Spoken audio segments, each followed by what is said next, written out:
Now, during this extended holiday announced by President Ramaphosa as a means of containing and managing the spread of the COVID-19 coronavirus, the Department of Education has appealed to parents to assist their children at home with studying using the homework that has been given to them by schools. We're now joined in studio by the spokesperson for the Department of Basic Education, Mr. Mhlanga, who joins us here now to talk to us a little bit about some of these concerns and also some of the issues that were raised by SADTU moments ago. Elijah, thanks for joining us. It was a pleasure talking to you. Thank you so much for inviting us. All right, let's start with what we've just heard from SADTU. They said that it's been inconsistent responding to this call by the President to have the schools closed, some pushing out as far as Friday, I believe.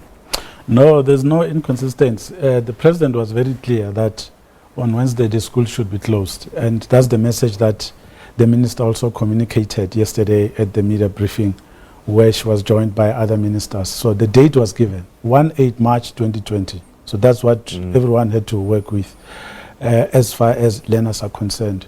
What we've communicated today is that teachers should stay up until Friday because they are workers, like all of us, who are in offices, who continue to work because we are less than 100 in a place of work, which means the risk is reduced. But also, because we have this extraordinary situation, we also need to prepare for the catch-up that we are talking about, that we are going to lose 10 days. How then do we prepare for that particular scenario when learners come back, and what do we teach them? How do we compress the curriculum if we need to do that? So there will have to be a timetable change, and that will not happen automatically. It needs teachers to be in school to make sure that it happens. So what happens? I know that, I don't know if things are still the same, but private schools, public schools had different terms and different term dates. Is everybody falling into line, regardless whether you're private or public sector? Yes, that message has to be very clear. Remember, maybe people forget where we are. We are in a crisis situation where there's a virus which has already killed people in other countries. So what are we doing? We are responding to that global emergency as a country. We are saying one of the things that we need to do is to close down our schools and make sure that we limit and stop the transmission of the coronavirus. That's what we are trying to do. And the President has made it clear that this national disaster that has been declared affects everyone. Doesn't matter whether you're a private school, whether you're a childcare facility, or you're an ECD center. Everyone has to adhere to that so that we are able to work together, different sectors, to contain this particular situation. All right. So the other concern that was raised is rural schools and teachers and children in the rural areas. They won't have the same kind of resources, particularly online solutions, to try and help with this catch-up. How do we make sure that everybody gets the same help?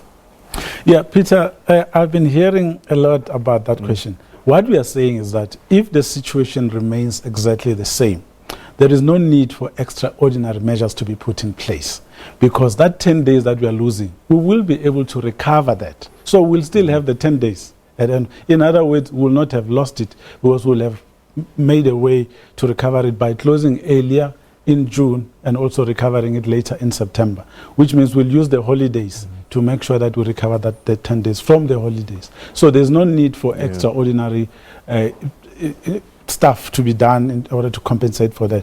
What we need to do, though, in the 10 days or so that the learners will not be in school, even though they were supposed to be, we are asking parents to work with the children.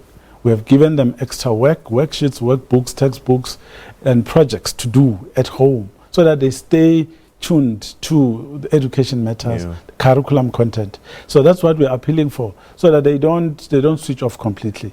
But we can only succeed on this particular one if parents come on board. Remember, some of them are saying, so what are we going to do with our children? We are saying schools were going to close anyway on Friday. What were you going to do during the holidays? Right. So the same arrangements must apply.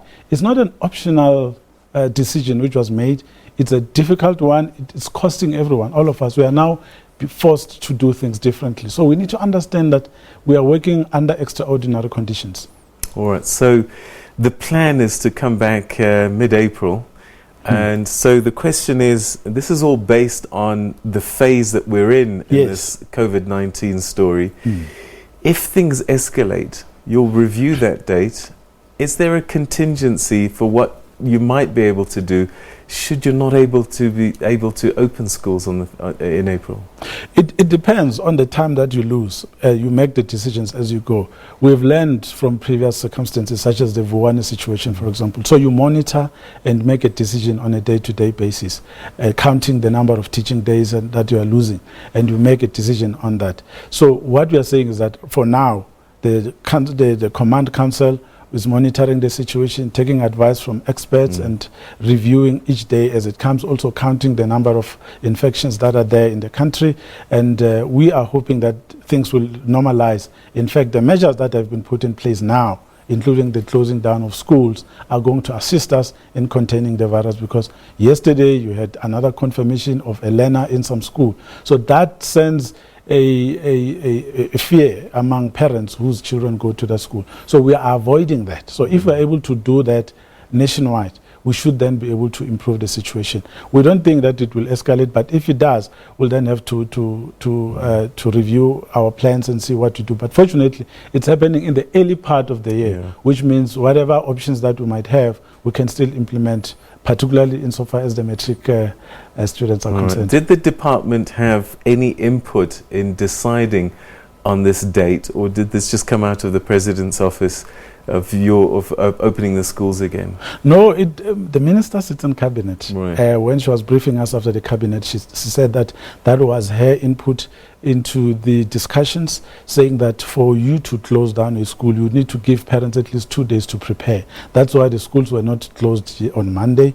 She gave people at least two and a half days, because there are boarding schools as well. There are special schools where parents and guardians would have to go fetch their children. So that has been provided for. But in terms of opening, the president said the week after Easter. So when you look at the school calendar, that is the 14th of April. And that's what we've given schools to work with, so that they're able to plan accordingly for the reopening of schools after this closure.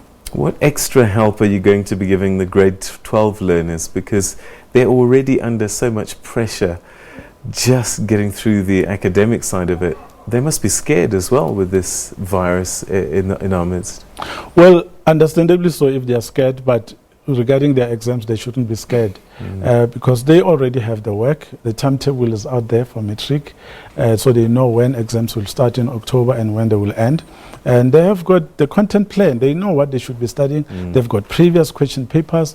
Our website is replete with information of previous work that had been done and uploaded on there, so they can use that in the meantime. Schools have previous question papers that can be used in the home, and they can gather in small groups. I mean, they don't need to be large groups. It can be 3 or 4. Then they can study together and prepare. So what they need to do is to start practicing using previous question papers. That is also a form of learning. All right. So what's going to be happening to the school premises over the holidays? Sanitization and things like that is going to become norms. Yeah, I went to a school this morning. I spoke to the school principal. She said that she was going to try get the SGB to talk about what is going to happen during the closure of the schools. And she was talking about sanitizing the school, cleaning up, deep cleaning, and doing all sorts of things.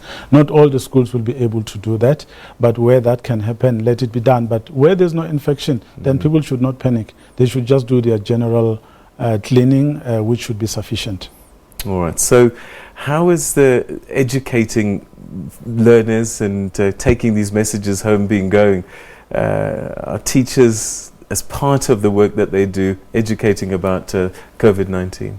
Yeah, fortunately this one is for everyone. It's not just for education. So everywhere you go, you're being told to wash your hands.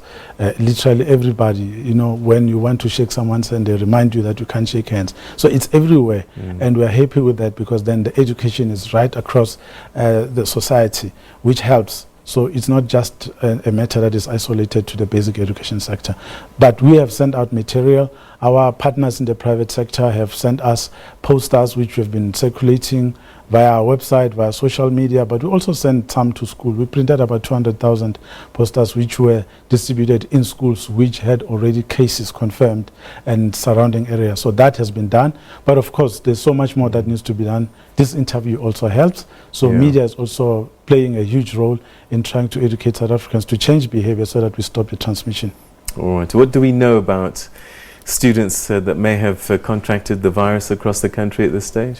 Well, fortunately, generally in South Africa, we haven't had any deaths, and we hope it will remain the same. So those that have been confirmed to have these cases, they've been isolated, quarantined, and have been given the treatment. We hope they'll recover. I mean, the last number we're given was 62, and those 62 people are still alive. Right. And we should be happy with that.